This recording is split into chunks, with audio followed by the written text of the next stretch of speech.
이재명 대표 재판 출석 때 꼭 붙어있는 사람, 정진상, 김용, 유동규, 이화영 이들의 생사를 쥐고 있는 사람, 바로 변호사입니다. 자, 이들의 변호인은 누굴까요? 가짜 변호인 논란에 네 분까지 무슨 일이 벌어지고 있는 걸까요? 궁금하지 않으십니까? 시원하게 풀어드립니다. 함께 공부할까요? 안녕하세요. 동행가 뉴스터디 동정민 앵커입니다. 자, 이들 5명 모두 공통점 재판을 받고 있죠? 근데 재판정 안에서 본인이 발언하는 경우는 거의 없습니다. 대부분 변호사가 발언을 하죠. 그렇기 때문에 이 변호사는 이들의 생사권까지 쥐고 있는 겁니다. 실력도 좋아야 되고 믿고 맡길 수 있는 사람이어야겠죠. 그래서 궁금해지잖아요. 그러면 이들 변호사는 대체 어떤 사람일까? 누구에게 자신의 생사권을 맡겼을까? 자, 앞서 보셨지만 유동규 본부장 같은 경우는 가짜 변호사 논란까지 있었죠. 자, 지금부터 이들 변호사 누구인지 혹시나 논란은 없는 건지 시작해 보겠습니다. 이재명 대표 변호사부터 살펴볼까요? 자, 이재명 대표는 이 변호사 선정에 더 조금 신중을 기할 것 같습니다. 왜냐하면 변호사비 대납 의혹이라는 걸 한번 겪었기 때문이죠. 이거 아직도 검찰에서 수사가 끝나지 않은 상황이죠. 2018년 경기도지사 선거 때 허위 사실을 공표했다는 혐의로 재판에 넘겨졌고, 그때 당시에 기억나시죠? 1심에서 무죄 받았었는데 2심에서 대선에 출마할 수 없는 벌금 300만 원 형이 나와서 위기에 빠졌다가 대법원에서 무죄 취지로 가서 결국 살아난 바로 이 사건에서 이 변호사비 대납 의혹이 불거졌기 때문이죠. 이때 변호사들을 보면 이게 이제 변호사비 대납 의혹의 이제 시작점이라고 볼 수 있는데 아주 이렇게 실력 좋은 호화 변호인단을 꾸렸습니다. 이재명 당시는 이제 경기도지사인 거죠.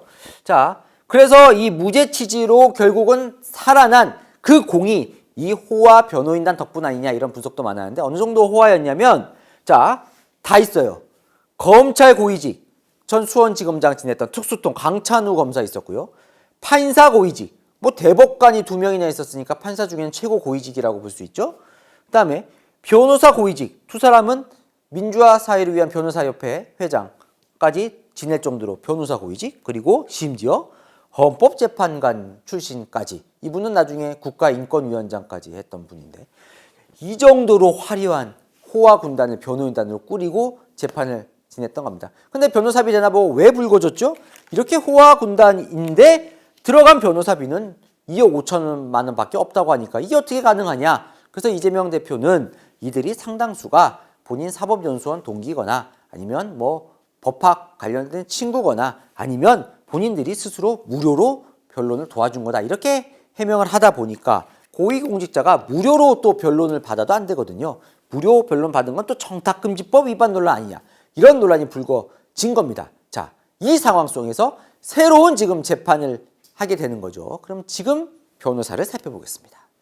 자, 이재명 대표가 재판에 넘겨진 게 이렇게 3가지 재판인데요. 3개 재판 모두 변호사가 서로 다릅니다. 첫 번째, 가장 재판 속도가 빠른 공직선거법 위반 재판부터 살펴보겠습니다. 이건 한창 재판이 진행 중이죠.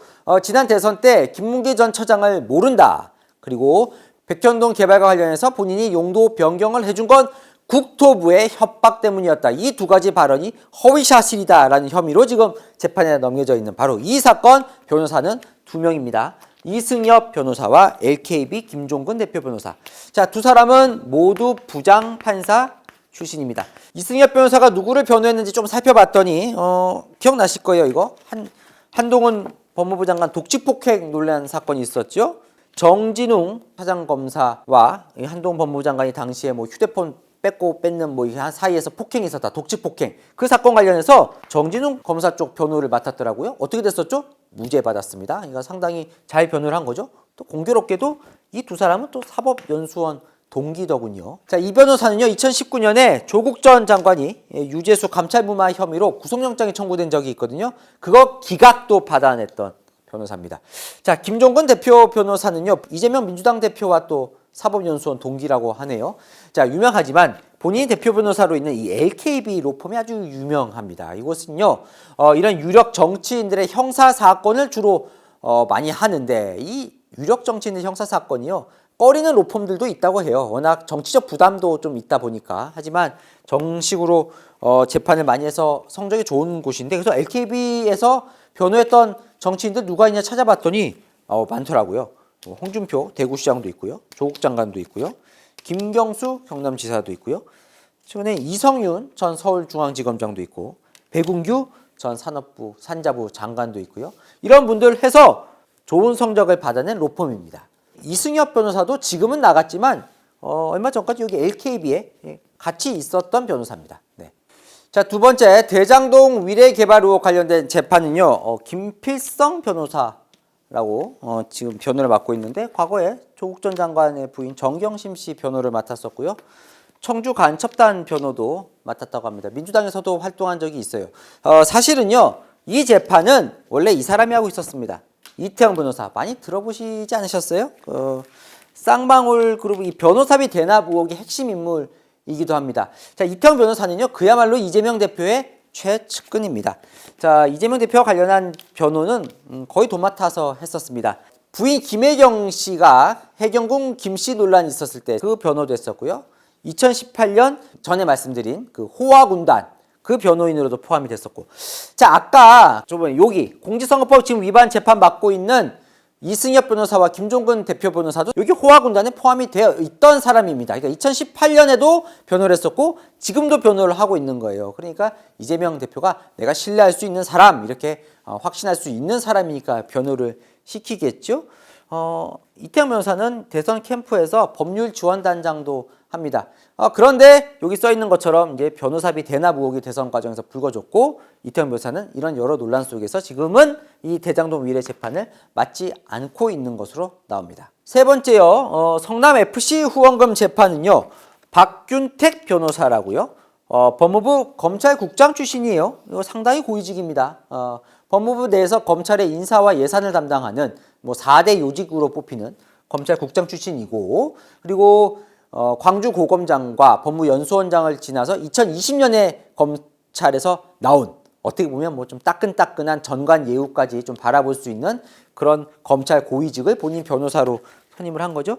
성남 FC 관련해서 검찰에 출석했을 때 이재명 대표 옆에서 홀로 이렇게 동행을 했던, 그래서 지금도 이 사건 관련해서 재판을 맡고 있는 변호사고, 지금은요 민주당에서 정치탄압대책위원회 부위원장도 맡고 있는 인물입니다. 자, 2018년 때 변호인단과 지금 변호인단을 비교해보면 좀 어떨까요? 이름값만 보면 이때가 훨씬 변호인들이 더 화려했다고 볼 수 있죠.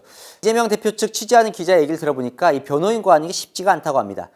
야당 대표 변호를 선다는 게 또 괜히 정권에 미움받거나 눈치 보일까봐 안 하려고 한다, 뭐 이런 얘기도 기자가 하던데, 어쨌든요, 여기 보면 이 두 사람은 2018년에도 했었다고 제가 말씀드렸죠. 그러니까 이재명 대표 입장에서는 본인이 신뢰할 수 있는 사람 중에 최소한으로 골랐던 것 같아요. 왜냐하면 이 변호사비 대납 의혹 때문에 이 변호사비 관련해서 엄청나게 지금 관심이 높아져 있는 상황이잖아요. 야당 대표라고 해도 본인 개인 재판이기 때문에 이게 당비를 마음대로 쓸 수 있는 상황은 아닙니다. 변호사비로. 그러다 보니까 이재명 대표도 본인도 감당할 수 있는 정도로 변호사를 꾸려야겠죠. 자, 정진상 전 실장과 김용 부원장의 변호인은 누굴까요? 궁금하지 않으십니까? 이 두 사람은요, 민주당 인사들을 변호인으로 쓰고 있습니다. 정진상 전 실장은 조상호 변호사, 지금 민주당 법률위 부위원장을 지내고 있고요. 김용 부원장은 현근택 변호사, 방송에도 많이 출연을 하죠. 민주연구원 부원장을 맡고 있고, 대선 때 이재명 대선 캠프 대변인도 했었던 인물입니다. 여권에서는요, 이들 민주당 인사들이 변호인 하는 거에 대해서 혹시 이 두 사람이 무슨 얘기를 하나 감시하거나, 또 뭐 이재명 대표에게 유리하게 이들이 발언 못하게 입막음용 하는 거 아니냐, 이렇게 뭐 공격도 하는 의심의 눈초리도 있던데, 그거야 뭐 본인들이 변호인 하는 거는 선택을 하는 거니까요. 본인에게 유리하다고 생각해서 선택을 했겠죠. 자, 정진상 전 실장 변호인 중에는요, 김칠준 변호사도 있습니다. 많이 익숙하지 않습니까? 조국 전 장관과 정경심 씨, 조국 부부 변호인을 맡았었고요. 김용 부원장 경우에는요, 꽤 화려한 라인업입니다. 문재인 청와대 반부패 비서관을 지냈던 김기표 변호사라든지, 문재인 후보 법률 특보를 지냈던 임윤태 변호사를 지금 변호사로 쓰고 있습니다. 자, 이화영 전 경기도 평화부지사 지금 재판 한창인데 이 변호인단에서 내분도 일어났습니다. 지금요 이화영 전 부지사는 이제 두 가지 핵심 사업을 가지고 지금 재판을 받고 있는데 쌍방울이 대북 송금을 보내는데 편의를 줬다라는 의혹 하나와 김성태 전 쌍방울 회장 관련해서 또 그래서 쌍방울로부터 법인카드 뇌물을 받았다 이 의혹. 변호인이 서로 다릅니다. 자, 아까 김용 부원장 변호인으로 맡았었던 현근택 변호사가 여기도 지금 변호인을 맡고 있었어요. 쌍방울 대북 송금 쪽은. 그리고 뇌물 쪽은 다른 변호사가 맡고 있는데 그런데 최근에 이쪽 변호사가 이화영 부지사 전 부지사 가족을 만나서 현근택 변호사를 해임하라고 건의를 했다는 거예요. 무슨 일이냐? 바로 이것 때문인데요.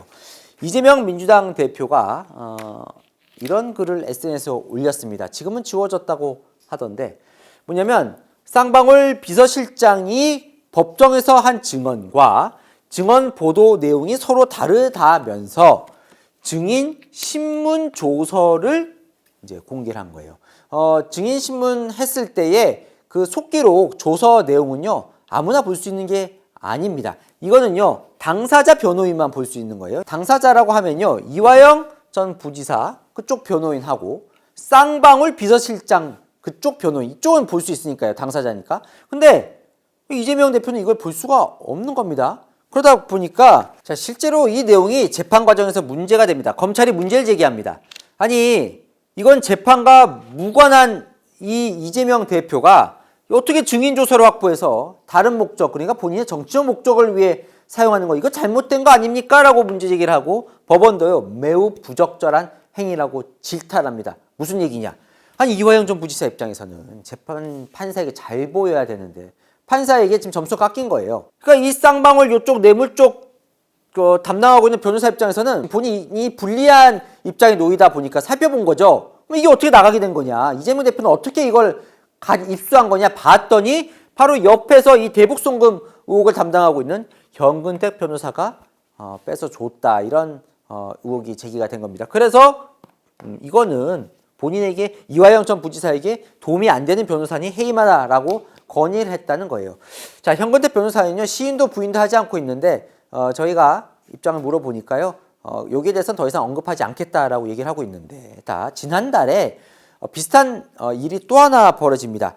자, 이화영 전 부지사 재판에서 공개됐던 쌍방울 계열사 나노스의 이 투자 유치 자료가 얼마 뒤에 민주당이 기자회견을 하는데 보도자료에 그 유치 자료가 들어있는 거예요. 어떻게 이건 또 재판에서 나왔던 게 어떻게 민주당 기자회견에 들어가 있냐. 이것도 봤더니 현근택 변호사가 준 거 아니냐. 이런 지금 의혹이 제기가 되어 있는 겁니다. 무슨 말이냐. 자, 이 현근택 변호사가 이화영 전 부지사 변호인을 맡았는데 이화영 전 부지사보다 오히려 이재명 대표 본인이 캠프 대변인도 맡았었지만 이재명 대표를 위해 변호인 활동을 하는 거 아니냐. 이런 지금 의혹이 제기가 되어 있는 상황인 거죠. 동아일보 취재에 따르면 이화영 전 부지사가 이제 현근택 변호사를 더 이상 변호인으로 쓰지 않겠다라는 뜻을 비췄다고 하는데 그 부분은 조금 더 확인을 해보겠습니다. 그런데요, 이런 논란, 이 내분과 관련된 논란 어디서 많이 본 듯 하지 않습니까? 지난 시간에 살펴봤던 유동규 전 본부장의 가짜 변호사 논란과도 흡사하죠. 자, 유동규 본부장의 그런 변호는 누가 맡고 있을까요? 유동규 본부장의 변심의 계기가 됐던 가짜 변호사 논란이 있었죠? 자, 민주당에서 보낸 변호사가 내가 아니라 이재명 대표를 위해 나를 감시하는 오히려 나를 변호하는 게 아니라 나를 감시하는 정보 캐기 위한 변호사였다라는 논란이 있었잖아요. 지난 시간에 말씀을 드렸지만 갑자기 구속되어 있는데 김모 변호사가 찾아왔다는 거죠. 위제 캠프에서 보냈다고 하면서요. 그런데 알고 보니까 이 김 변호사는 이재명 경기도지사 시절에 경기도 자문 변호사를 맡았던 인물이었던 거고요. 이 김 변호사와 관련해서는요. 유동규 본부장이 조금 더 억하심정이 있는 부분이 있습니다. 뭐냐? 처음에 본인이 왔을 때 유동규 본부장 돈이 없잖아요. 없다고 지금 본인 얘기하잖아요. 빚만 많고. 그러다 보니까 이제 돈 줄 돈이 없는데 본인이 와서 괜찮다. 나는 싼값에 하겠다라고 해서 300만 원 수임료를 원래 주기로 했었다는 거예요. 나중에 알고 보니까 부인이 실제로는 3,300만 원을 수임료로 줬다고 하더라는 겁니다.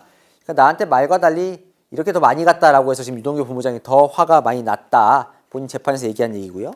김 변호사가 나중에는 전 변호사라고 또 새로 소개를 시켜줬는데 지난 시간 보시면 기억이 나시겠지만 이 전 변호사가 본인이 검찰 조사받을 때 못 들어오게 한다고 막 화를 내더라. 그래서 전 변호사 역시 민주당이 보낸 본인을 감시하기 위한 거 아니냐라고 해서 가짜 변호사다. 이렇게 지금 유동규 본부장은 주장을 하고 있는 거잖아요. 재판정에서 유동규 본부장은 이렇게 얘기를 합니다.